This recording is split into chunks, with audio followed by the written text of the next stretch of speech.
하나님의 말씀은 맛있습니다. 하나님의 말씀은 즐겁습니다. 하나님의 말씀은 생명과 행복을 줍니다. 572도 성경 통독 훈련 원장입니다. 여수 살리는 교회 임기환 목사가 하나님의 말씀을 봉독하고 전하는 시간입니다. 함께 하시면 기적이 일어납니다. 알람을 설정하시고 들으시면 좋겠습니다. 본 방송은 유튜브에서 성경 통독 임기환 검색하시고 구독하시면 계속되는 하나님의 말씀 업데이트를 통해서 은혜 받으실 수 있습니다. 오늘은 시편 90편을 봉독하고 말씀을 전하겠습니다. 시편 90편 하나님의 사람 모세의 기도. 주여, 주는 대대에 우리의 거처가 되셨나이다. 산이 생기기 전 땅과 세계도 주께서 조성하시기 전 영원부터 영원까지 주는 하나님이시니이다. 주께서 사람을 뒷골로 돌아가게 하시고 말씀하시기를 너희 인생들은 돌아가라 하셨사오니 주의 목전에는 천년이 지나간 어제 같으며 밤의 한순간 같을 뿐이니이다. 주께서 그들을 홍수처럼 쓸어가시나이다. 그들은 잠깐 자는 것 같으며 아침에 돋는 풀 같으니이다. 풀은 아침에 꽃이 피어 자라다가 저녁에는 시들어 마르나이다. 우리는 주의 노에 소멸되며 주의 분내심에 놀라나이다. 주께서 우리의 죄악을 주의 앞에 놓으시며 우리의 은밀한 죄를 주의 얼굴빛 가운데 두셨사오니 우리의 모든 날이 주의 분노 중에 지나가며 우리의 평생이 순식간에 다하였나이다. 우리의 연수가 70이요 강건하면 80이라도 그 연수의 자랑은 수고와 슬픔뿐이요 신속히 가니 우리가 날아가나이다. 누가 주의 노여움의 능력을 알며 누가 주의 진노의 두려움을 알리이까. 우리에게 우리날 계수함을 가르치사 지혜로운 마음을 얻게 하소서.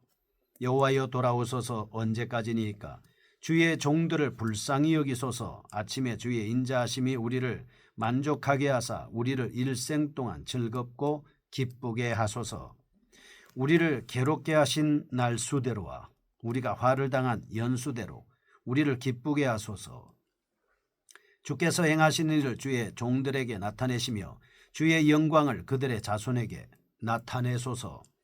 주 우리 하나님의 은총을 우리에게 내리게 하사 우리의 손이 행한 일을 우리에게 견고하게 하소서. 우리의 손이 행한 일을 견고하게 하소서. 아멘. 시편 90편입니다. 인생의 영원한 거처 여호와 하나님에 대한 말씀을 찾아볼 수 있겠습니다. 인생은 허무하다라고 하는 사실입니다. 이사야 40장에 보면 인생을 풀 그리고 풀의 꽃과 같아라고 이렇게 말씀을 합니다. 아침에 피었다가 저녁에 지는 꽃처럼 아침에 싱싱하게 살아났다가 저녁에 시들어지는 풀처럼 인생은 그냥 허무한 것입니다. 하나님의 절대성을 상대적으로 극명하게 보여주고 있는 말씀입니다. 1절에서 4절 하나님의 영원성에 대한 말씀을 언급합니다. 2절 영원부터 영원까지 주는 하나님이시니이다. 하나님의 영원성입니다. 5절에서 11절 인간의 유약성입니다. 12절에서 17절 하나님의 은총을 바라보고 있습니다. 본시는 장르상 하나님의 도움을 구하는 기도시라고 볼 수 있겠습니다. 하나님께 대한 간구와 아울러 이스라엘의 국가적 심판에 대한 슬픔을 노래하는 비탄시적 요소도 띄고 있다 하겠습니다. 하나님께 대한 간구와 아울러 이스라엘의 국가적 심판에 대한 슬픔을 노래하는 비탄시적 요소도 지니고 있습니다. 모세는 이스라엘 백성들의 불신앙으로 인해 여호수아와 갈렙을 제외한 모든 출애굽 1세대들이 가나안 복지에 들어갈 수 없다는 하나님의 심판 선언을 듣고 그 아픔을 시로 옮겼다라고 하는 것을 알 수 있습니다. 본시의 직접적인 원인이 되었던 것은 민수기 13장입니다. 여리고성을 탐지했던 정탐꾼들의 불신앙적인 보고였습니다. 10사람들이 불신앙적인 보고를 하게 됐죠. 정탐꾼들의 비관적인 보고를 접한 이스라엘 백성들은 출애굽을 인도해 주신 하나님의 권능을 망각했습니다. 불평과 원망을 늘어놓았습니다. 애굽에 있던 시절을 동경하기 시작했습니다. 이로 인해 이스라엘 백성 중 출애굽 1세대들은 약속의 땅 가나안에 들어갈 수 없다는 하나님의 공의로운 심판의 판결을 받게 됐습니다.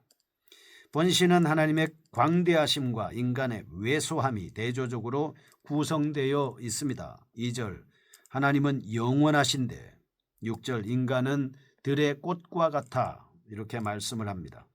2절 하나님은 산이 조성되기 전부터 계신 분이었습니다. 3절 인간은 티끌 같다고 묘사하고 있습니다.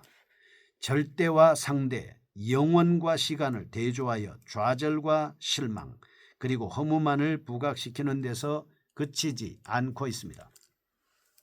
12절 모세는 아침에 피었다가 저녁에 베어지는 꽃과 같은 인생이 영원하신 하나님께 저 부침을 받을 수 있다는 연결고리를 제시해 주고 있습니다. 먼저 1절에서 4절 보겠습니다. 영원하신 하나님에 대한 말씀입니다. 2절 산이 생기기 전 땅과 세계도 주께서 조성하시기 전 곧 영원부터 영원까지 주는 하나님이시니이다 말씀하고 있습니다. 특별히 하나님의 영원성에 초점을 맞추고 있습니다. 모세는 하나님께서 세상이 조성되기 이전부터 변치 않고 존재해왔던 하나님을 강조하고 있습니다. 이처럼 모세가 하나님의 영원하심에 대해 참여하는 경우는 홍해 사건 직후와 가나안 땅 진입 직전에 부른 노래가 대표적이다 하겠습니다. 본시는 출애굽을 단행한 이스라엘이 지금 당장 가나안 땅에 들어갈 수 없음과 나중에 들어갈 때에도 죽이고 1세대들은 제외될 것이라는 선언 직후에 기술되었다라고 하는 것을 알 수 있겠습니다. 이런 역사적 상황 속에서도 동일하게 영원하심을 찬양할 수 있었던 것은 모세의 신앙적 통찰에 기인한다 볼 수 있겠습니다. 그는 지금 찬양할 수 없는 상황에서 찬양을 하고 있습니다. 이는 그가 하나님의 심판을 통해서 하나님의 창조주 되심을 더욱 깊이 인식할 수 있었기 때문이다 이렇게 볼 수 있겠습니다. 모세는 이스라엘이 지금은 죄악으로 말미암아 광야를 유리하는 방랑객에 불과하지만 그래도 하나님께서는 여전히 회막을 통해서 임재하셔서 불기둥과 구름기둥으로 인도해 주실 것이라는 강력한 소망을 드러내 주고 있습니다. 4절입니다. 주의 목전에는 천년이 지나간 어제 같으며 밤의 한순간 같을 뿐이니이다. 인간은 한순간을 살고 있습니다. 그러나 하나님은 천년이 어제 지나간 것과 같은 시간을 우리에게 말씀해 주고 있습니다.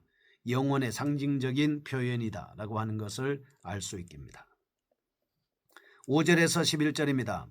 유약한 인생에 대한 말씀입니다. 하나님의 영원하심에 대한 고백 이후에 이어지는 본단락은 초월적이신 하나님과 대비되는 인생의 연약함을 구상적 언어로 절실하게 표현하고 있습니다. 여기서 유약한 인생은 두 가지 측면에서 언급됩니다. 첫째, 7절과 8절 우리는 주의 노에 소멸되며 주의 분내심에 놀라나이다. 주님이 한번 노하시면 소멸되고 깜짝깜짝 놀란다는 사실이죠. 8절 주께서 우리의 죄악을 주의 앞에 놓으시며 우리의 은밀한 죄를 주의 얼굴빛 가운데 두셨사오니 아멘. 죄된 속성과 연관된다 라고 말씀을 합니다. 10절 우리의 연수가 70이요 강건하면 80이라도 그 연수의 자랑은 수고와 슬픔뿐이요 신속히 가니 우리가 날아가나이다. 인생의 짧은 연수와 관련된 말씀을 하고 있습니다. 참 짧습니다. 인생은 태어나자마자 그냥 늙고 죽게 되는 것이죠. 7절 아담의 타락 이후에 인간의 마음에 뿌리 깊게 심겨져 있는 죄된 성향은 결국 이스라엘 백성들의 가나안 진입을 좌절시켰을 뿐만 아니라 하나님의 진노를 촉발시킴으로써 인생의 소멸을 초래하게 됐습니다. 4절 또한 인생들에게 허락된 이 땅에서의 연수는 천년을 밤에한 경점이다. 9절과 10절 영원의 하나님에 비하면 순식간에 날아가는 화살에 불과하다. 이렇게 말씀을 합니다. 5절에서 주께서 그들을 홍수처럼 쓸어가시나이다. 그들은 잠깐 자는 것 같으며 아침에 돋는 불 같으니이다. 아멘. 이처럼 유약한 인생을 아침에 잠깐 핀 꽃의 장렬하는 태양 때문에 꽂히고 시들어 버리는 것에 비유하고 있습니다. 인생이 최대한 전수를 누리면서 움켜진 부귀영화도 일장춘명에 불과하다라고 하는 말씀입니다. 영원하신 하나님 앞에서 죽을 수밖에 없는 인간의 한계를 고백한 모세의 비관은 하나님을 신뢰하면서 살아갈 것을 강력하게 촉구하는 외침으로 볼 수 있겠습니다. 사실 인간의 연약함은 더 큰 성숙으로 나아가는 계기를 발견하게 됩니다. 하나님께서는 성도들에게 고난을 주셔서 더러운 죄악을 근절시키십니다. 오히려 깨끗하게 하는 것이죠. 깨끗하게 하는 방법이 여러 가지인데 고난은 특별히 영혼과 육체를 맑게 만드는 효과가 있습니다. 이스라엘 백성들이 출애굽 후 광야 생활에서 그토록 많은 환난을 당했던 것도 그들의 죄가 원인이었습니다. 우리는 인생의 허무함을 발견할 때 원망하거나 불평하지 말고 더욱 하나님을 앙망하면서 살아갈 것을 다짐해야 합니다. 12절에서 17절입니다. 하나님의 은총을 바라봅니다. 12절 본단락의 전체적인 분위기는 앞단락의 내용과는 뚜렷한 대조를 이루고 있습니다. 앞단락이 자결하는 태양 앞에서 금방 시드는 풀의 꽃과 같은 인간의 유약성을 나타냈다고 하면 여기서는 분위기가 강렬한 소망으로 급진전되고 있습니다. 이러한 급작스러운 반전은 하나님의 경륜을 깨닫는 지혜에서 비롯됐습니다. 시인은 하나님께 짧은 인생을 의미 있게 살아갈 수 있는 참된 지혜와 경건을 구비할 수 있도록 기도하고 있습니다. 사실 영원과 순간, 절대와 상대, 하나님과 인간이 만나는 유일한 접촉점, 곧 시들어가는 꽃과 같은 인생이 하나님의 영원에 편입되는 길은 오직 지혜뿐인 것입니다. 인생이 시편 62편 9절 입김보다 가벼운 존재이지만 16절 하나님의 영혼을 공유하며 하나님의 영광을 분양받을 수 있는 유일한 길은 하나님의 경륜을 알고 순종하는 것입니다.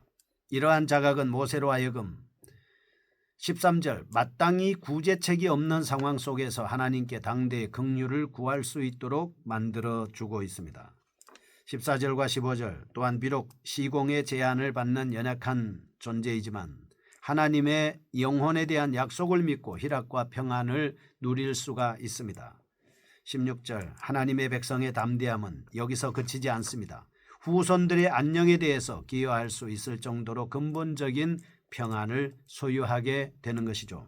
이 세상에서 알 수 있듯이 이스라엘의 불신앙으로 인한 하나님의 심판이라는 역사적인 상황 속에서 창조전부터 영원하신 과거의 하나님과 자신의 후손에게 이 미래의 하나님 그리고 자신들에게 은총을 임하기를 기원하는 현재의 하나님을 동시에 관통하고 있는 모세의 위용은 하나님과 이스라엘의 관계에서뿐 아니라 시대의 간격을 이어주는 중보자로서의 역할을 보여주기에 충분하다 볼 수 있겠습니다.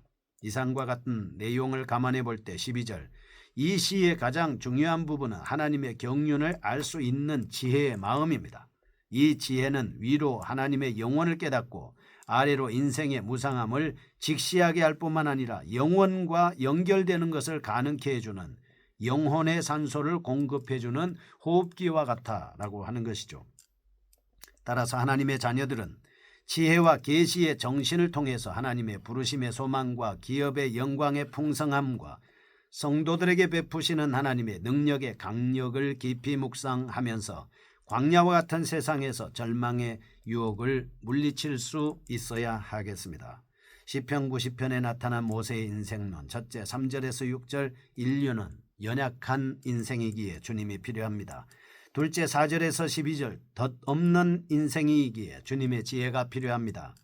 셋째 7절에서 13절 주의 심판을 받게 될 인생이기에 예수 그리스도를 믿어야 하는 것이죠. 연약하기 그지없는 인생 예수 그리스도의 십자가를 단단히 붙잡고 가장 효과적이고 유익하게 영원토록 살아갈 수 있기를 축복합니다.